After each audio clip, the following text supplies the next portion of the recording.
Assalamualaikum warahmatullahi wabarakatuh. Perkenalkan nama saya Diah Oktaprianti dengan NPM 203100037. Saya berasal dari kelompok 5, Fakultas Kedokteran Universitas Melati Bandar Lampung.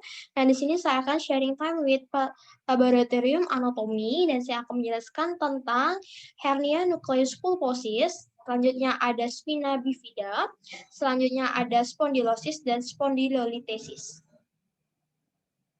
Dan sini saya akan menjelaskan tentang definisi hernia nucleus pulposus.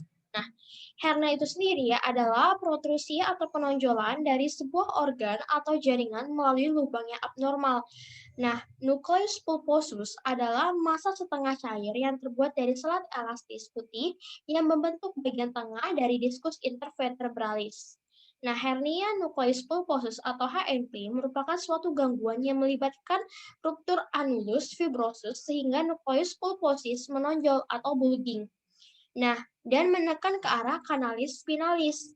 HNP itu sendiri mempunyai banyak sinonim, antara lain hernia diskus intervertebralis, ruptur disc, slipped disc, prolapsed disc, dan sebagainya.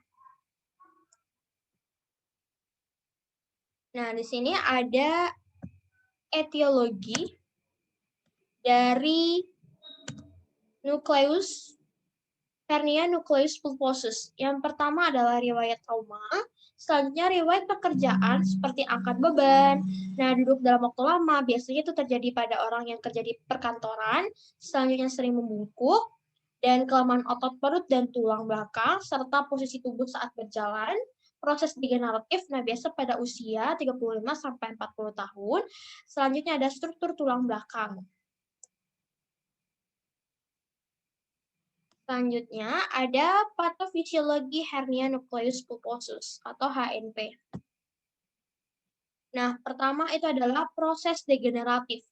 Diskus intervertebralis tersusun atas jaringan fibrokartilago yang berfungsi sebagai shock absorber yang menyebarkan gaya pada kolumna vertebralis dan juga memungkinkan gerakan antar vertebra. Nah, kandungan air diskus berkurang dengan bertambahnya usia dari 90% yang pada saat bayi sampai 70% pada saat usia lanjut.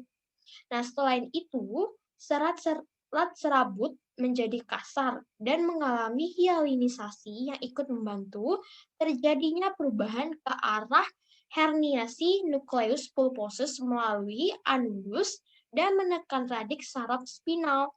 Nah, pada umumnya hernia paling mungkin terjadi pada bagian kolumna vertebralis, terjadi di mana di kolumna vertebralis itu terjadi peralihan dari segmen yang lebih mobile ke yang kurang mobile, yaitu perbatasan lumbosa dan cervicotolara.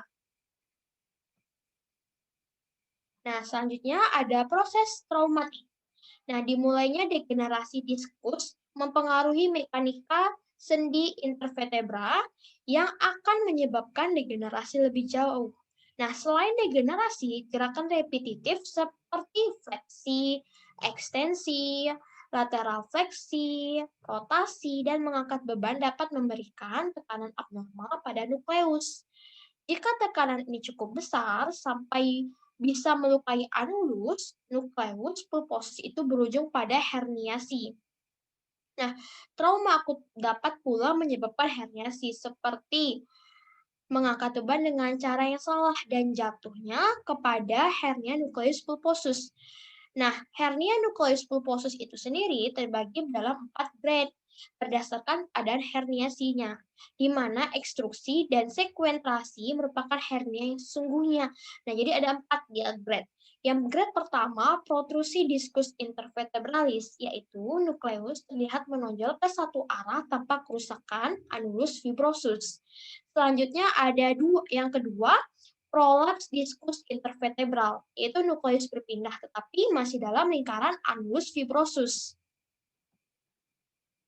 Selanjutnya yang grade ketiga, ekstrusi diskus intervertebral, di mana nukleus keluar dan annulus fibrosus dan berada di bawah ligamentum longitudinal posterior.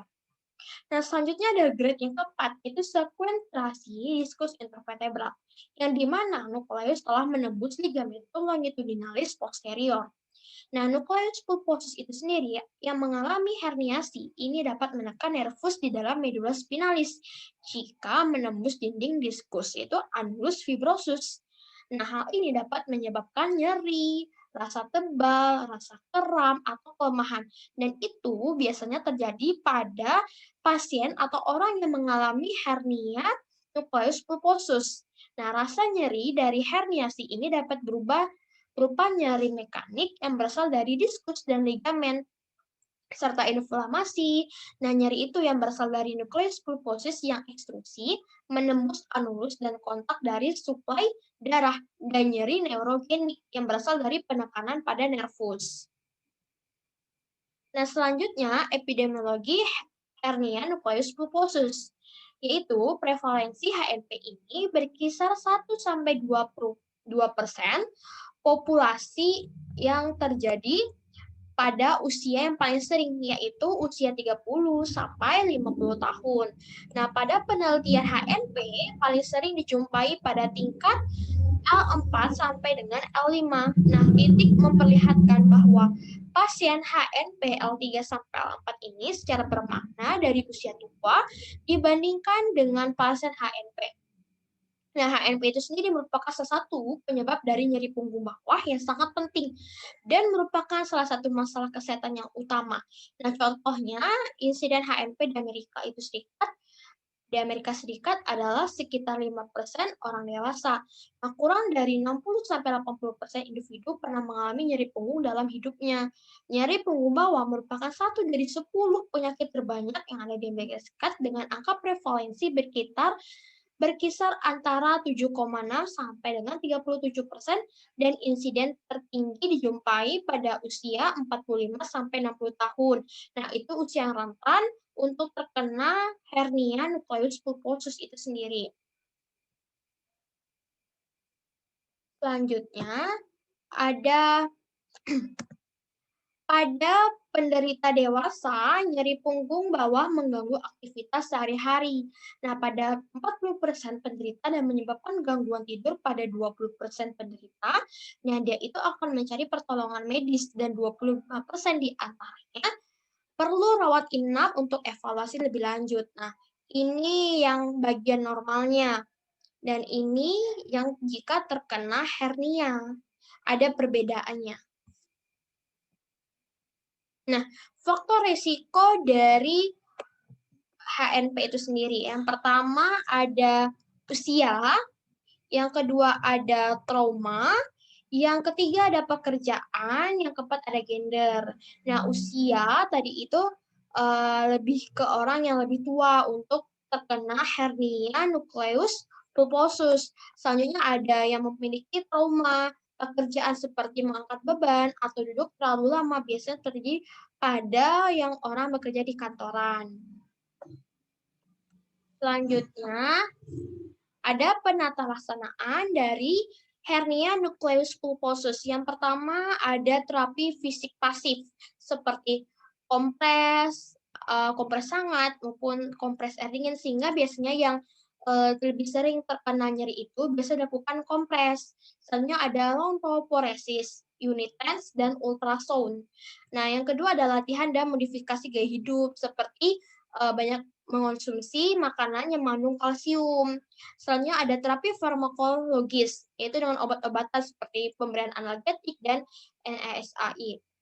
Obat pelemas otot, opioid, kortikosteroid oral, analgetik, adjuvan, suntikan pada titik picu. Selanjutnya ada terapi operatif. Nah, komplikasi dari hernia nukleus pulposus itu sendiri biasanya terjadi berasal dari tindakan operasi. Nah, komplikasi yang terjadi setelah anteriodisektomi jarang terjadi tetapi dapat mengancam jiwa menurut Steinmetz dan Menzel tahun 2016.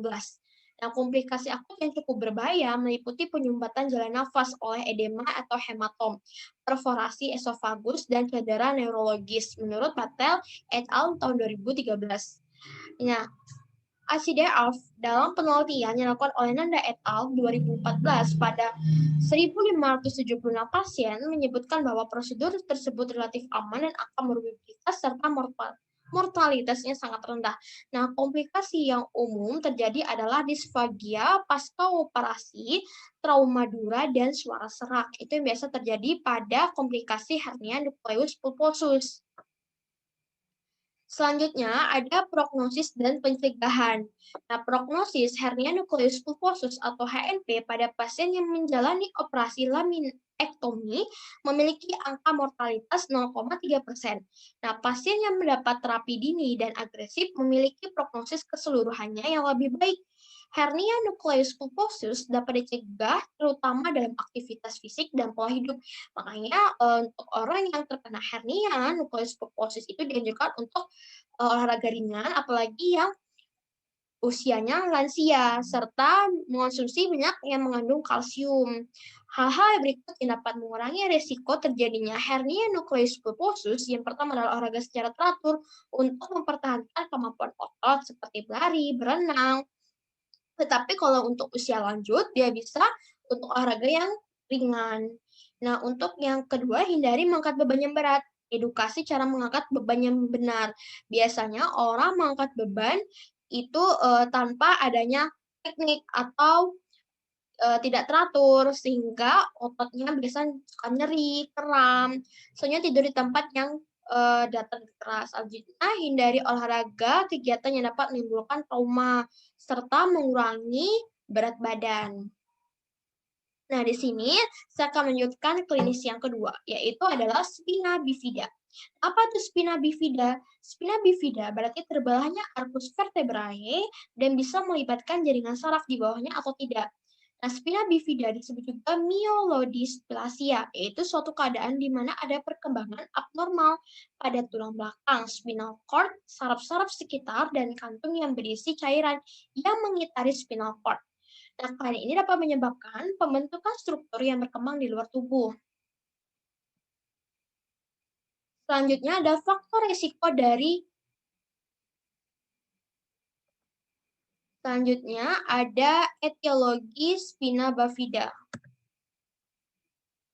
Nah, bahan-bahan teratogen yang dapat menyebabkan terjadinya defek neural tube adalah pertama carbamazepine, valproic acid, defisiensi folik acid, sulfonamid. Selanjutnya, faktor maternal lainnya dapat menyebabkan defek neural tube, meliputi riwayat keluarga dengan defek neural tube, penggunaan obat-obatan anti kejang, overweight berat, demam tinggi pada awal kehamilan, dan diabetes mellitus. Selanjutnya adalah patofisiologi spina bifida. Maksudnya, yang ini adalah perkembangan awal dari embrio. Nah, si embrio ini akan mengalami kelainan kongenital. Selanjutnya, ada dari kelainan kongenital itu menyebabkan kegagalan penutupan elemen saraf dari kanalis spinalis. Selanjutnya, terjadilah defek pada arcus posterior tulang belakang. Selanjutnya, dari defek pada arcus posterior tulang belakang itu mengakibatkan kegagalan fungsi arcus posterior vertebra pada daerah lumbosakral.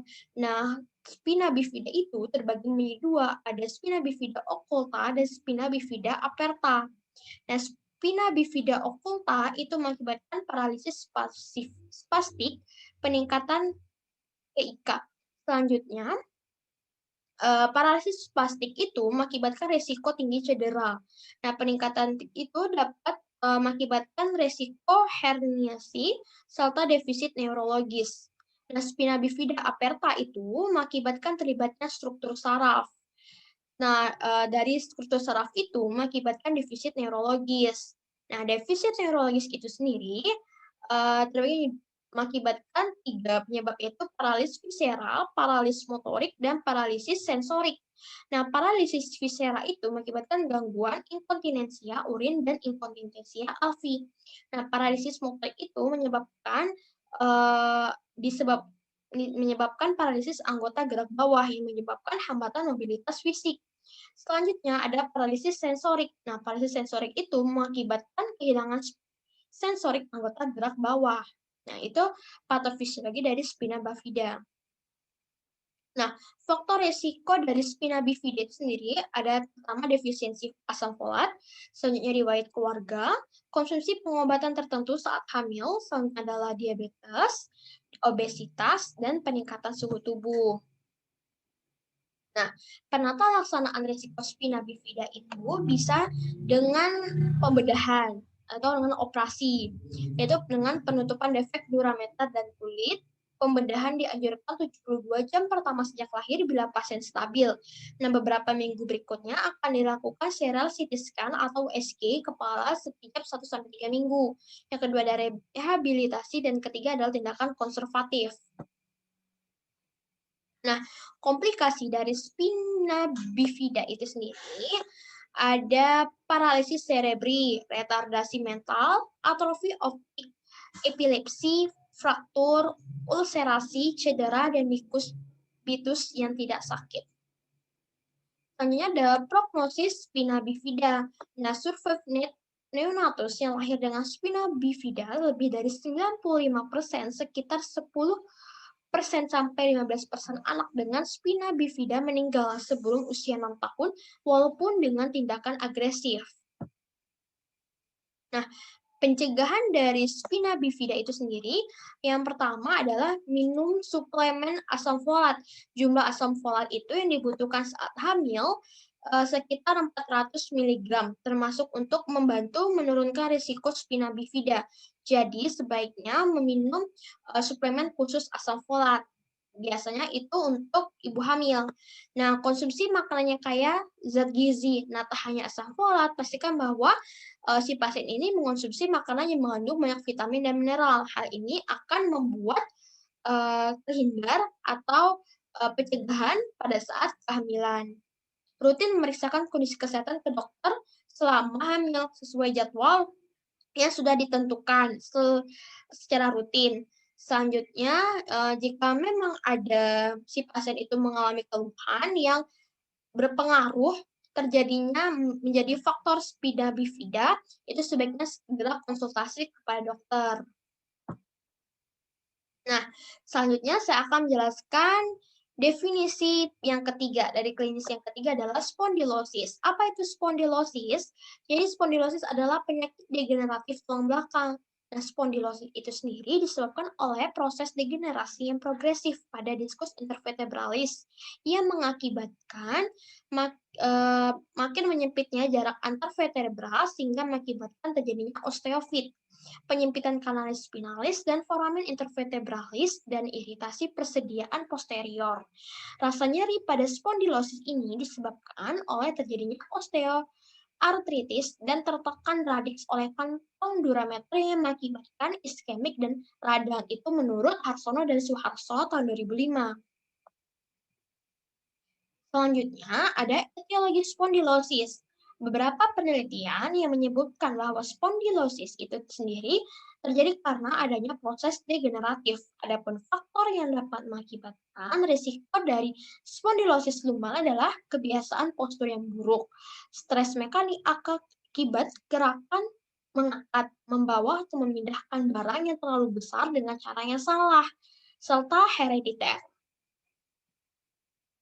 Nah, patofisiologi dari spondilosis. Spondilosis itu merupakan penyakit degeneratif yang sering mengenai lumbal atau tulang belakang. Proses degeneratif diskus intervertebral disertai perubahan struktur diskus menjadi rata. Nah, tonjolan tulang oleh permukaan osteofit tampak di tepi anterior dan posterior pada korpus vertebra. Tonjolan tulang yang muncul di bagian posterior dapat melewati batas foramen intervertebra sehingga menyebabkan radiks saraf yang keluar pada sisi sebelahnya itu menurut Mutakin tahun 2011. Nah, diskus intervertebralis akan mengalami perubahan sifat ketika si pasien ini atau orang yang terjadi ini usianya bertambah tua. Nah, pada orang muda, diskus terutama tersusun oleh fibrokartilago dengan matriks gelatinus Nah, pada lansia akan mengakibatkan fibrokartilago yang padat dan tak teratur. Penonjolan faset dapat mengakibatkan penekanan pada akar saraf ketika keluar dari kanalis spinalis yang menyebabkan nyeri menyebar sepanjang saraf tersebut, menurut Syarif Rafiq tahun 2015. Nah, epidemiologi spondilosis itu sendiri, yang pertama yaitu spondilosis muncul pada 27-37% dari populasi yang asimptomatis. Nah, di Amerika Serikat, lebih dari 80% individu yang berusia lebih dari 40 tahun mengalami spondilosis lumbalis. Meningkat mulai dari 3% pada individu yang berusia 20-29 tahun. Di dunia, spondilosis ini dapat mulai berkembang pada usia 20 tahun. Hal ini meningkat dan mungkin tidak dapat dihindari bersamaan dengan usia. Nah, kira-kira 84% pria dan 74% wanita mempunyai osteofit pada tulang belakang yang sering terjadi pada level T9 sampai dengan 10 dan L3. Kira-kira 30% pria dan 28% wanita berusia 45 sampai 64 tahun mengalami osteofit lumbalis. Nah, rasio jenis kelamin bervariasi, namun pada dasarnya itu sama, baik wanita dan pria.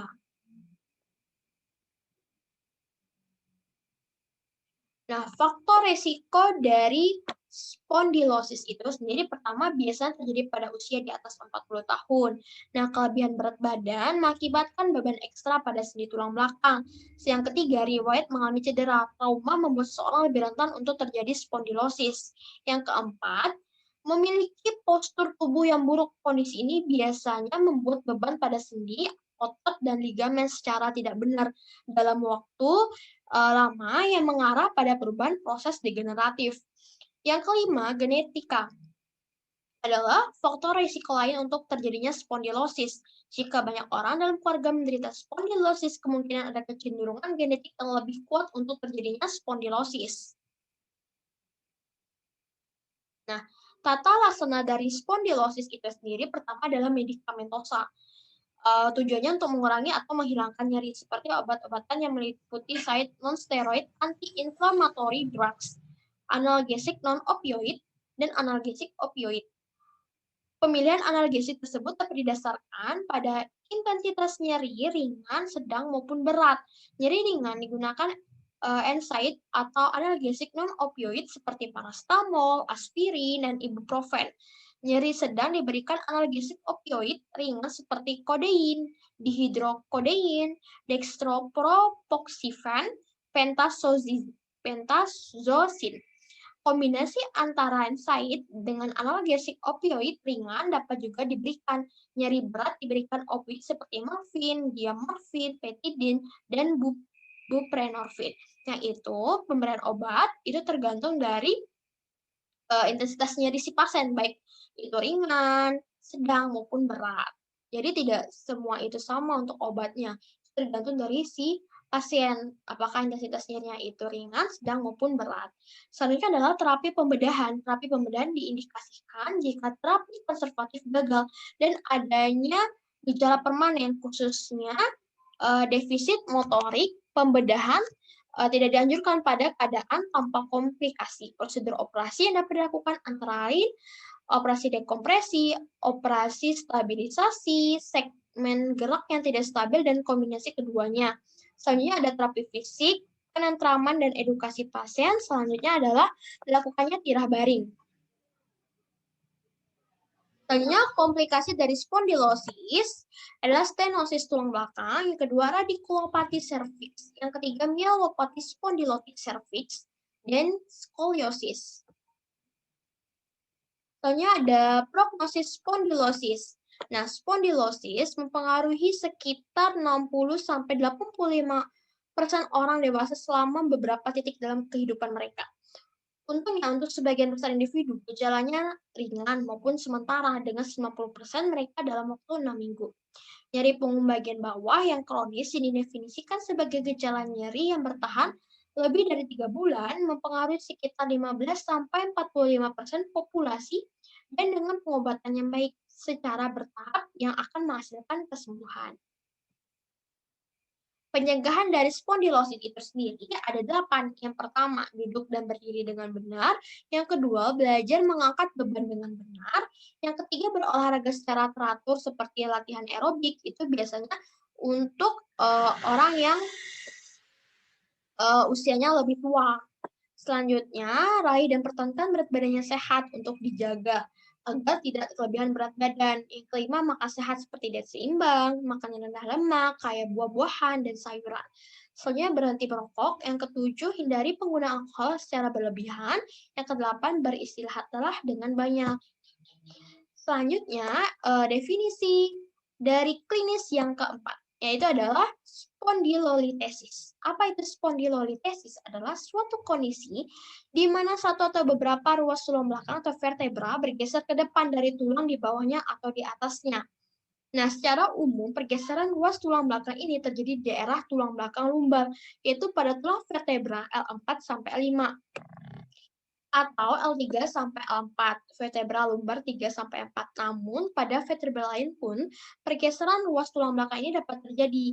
Nah, pergeseran ruas tulang belakang dapat terjadi pada 2 tingkat atau bahkan 3 tingkat secara bersamaan. Tidak menutup kemungkinan pergeseran ruas tulang belakang yang terjadi pada daerah leher yang umumnya didahului oleh adanya kelainan pada sendi segi berupa artritis. Nah, etiologi dari spondilolitesis. Setiap tingkat tulang belakang terdiri dari deret-deret tulang atau vertebra yang dipisahkan oleh bantalan yang empuk dan lembut, yaitu diskus intervertebra. Nah, deretan tulang belakang distabilkan posisinya oleh sendi fasciat yang juga berfungsi menahan gerakan dari tulang belakang secara berlebihan.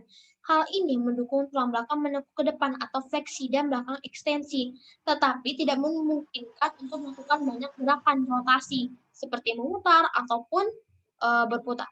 Akibat proses penuaan umum akan timbul keausan yang dapat menyebabkan perubahan pada tulang vertebra.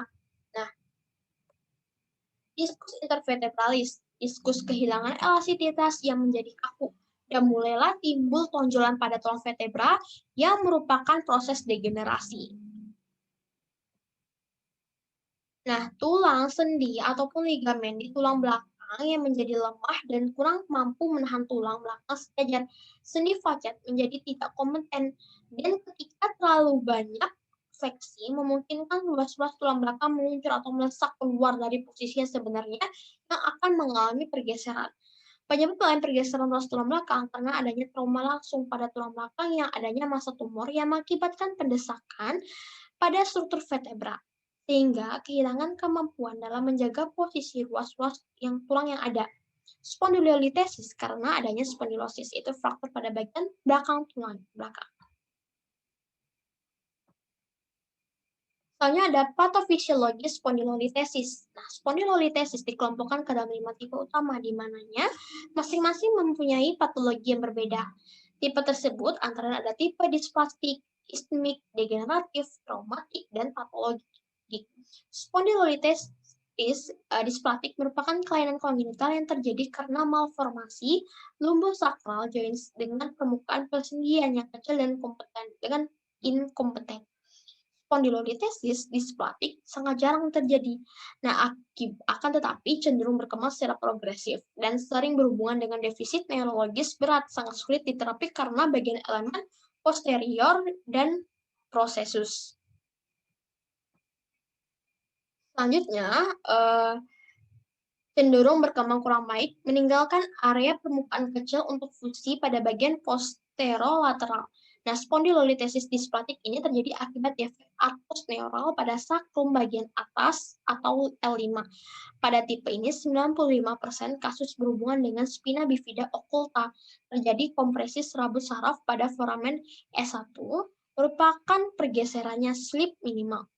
Spondylolitesis ischemic merupakan bentuk spondylolitesis yang paling sering terjadi. Spondylolitesis ischemic juga disebut dengan spondylolitesis spondylolitik, yang merupakan kondisi yang paling sering dijumpai dengan angka prevalensi 5-7%.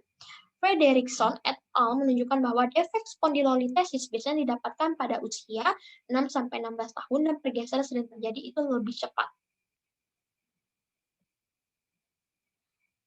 Nah, selanjutnya ada epidemiologi spondylolitesis. Spondylolitesis mengenai 5-6% populasi pria dan 2-3% wanita.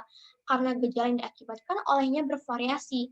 Kalian tersebut sering tandai dengan nyeri pada bagian belakang atau low back pain, nyeri pada paha dan tungkai. Sering penderita mengalami perasaan tidak nyaman dalam bentuk spasme otot, kelemahan dan ketegangan otot besi atau otot betis, hamstring, muskul.